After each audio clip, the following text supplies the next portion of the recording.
It feels like executive skills might be the hottest terminology in education right now.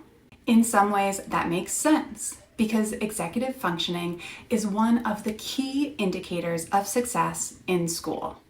But what even are executive skills?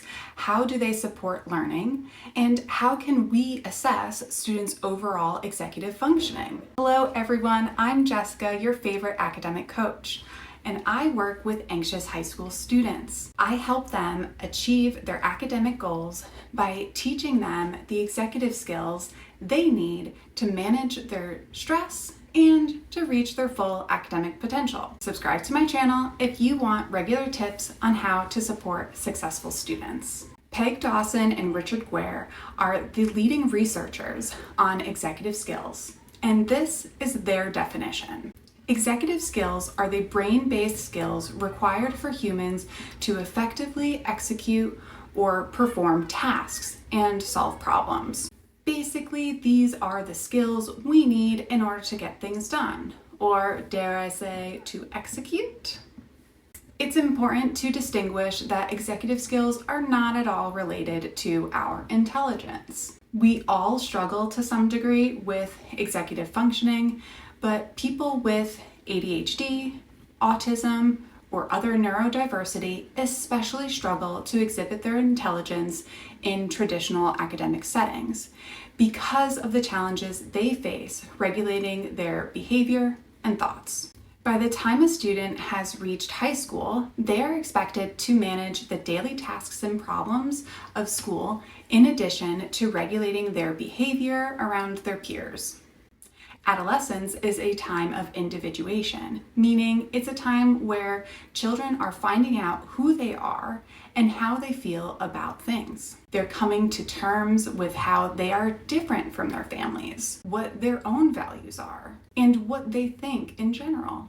They are setting themselves apart from their family and preparing for independence. That's generally why we hear so much about teenagers pushing boundaries, developing new hobbies, and forming friend groups. Since executive skills are brain-based, we need to understand a bit more about the brain and its development before diving into how to strengthen these areas. No one is born with fully fledged executive functioning. Executive skills exist in the prefrontal cortex, the area of the brain right behind our foreheads. This area is the last area to fully develop, and it might surprise you to know that in most cases, the brain is not fully developed until age 27. Let's think about that for a second. I said at the beginning of this video that executive skills are a key indicator for student success, but many students finish their schooling by or before age 27. If this is making you question the structure and expectations of the traditional schooling model, you're not alone. Regardless, we can't uproot the whole system overnight. We have to learn to work with what we've got, while simultaneously advocating for what we need. So let's dive a bit deeper into what specifically executive skills are, and in my series that follows, you will learn tips and tricks for addressing each individual skill area. Dawson and Guare condensed executive skills into 11 areas, which are response inhibition, working memory, emotional control, flexibility, sustained attention, task initiation, planning and prioritizing, organization, time management, goal-directed persistence, and metacognition. All of these skills are important throughout life, but the ones that probably stand out the most for managing the demands of high school, extracurriculars, sports, a job, responsibilities at home, and a full social life would probably be skills like planning and prioritization, organization, task initiation, and time management. As teenagers start to drive, response inhibition and sustained attention become critical skills.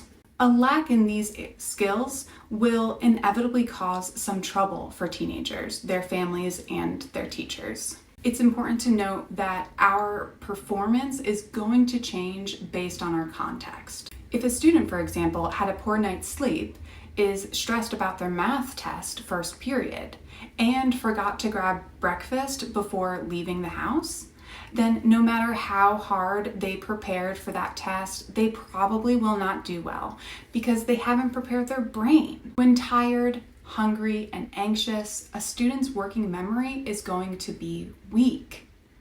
They might have less emotional control since they're feeling so tired. Sustaining attention, initiating tasks, planning, and prioritizing are all going to be very difficult skills to access. Have patience and compassion as you work with the students in your life to build these skills, and understand that progress is not going to be linear. In my series, I will define each skill in depth and provide specific strategies to target those weak areas. But first, you're probably wondering how someone would accurately assess their current executive skill levels. Dawson and Guare have come up with a simple checklist, which I have adapted for the work that I do with my students. If you would like a copy of this document, please fill out the Google form in the video description below, and I will get it to you right away. Good luck, and tune back in for more details about executive skills.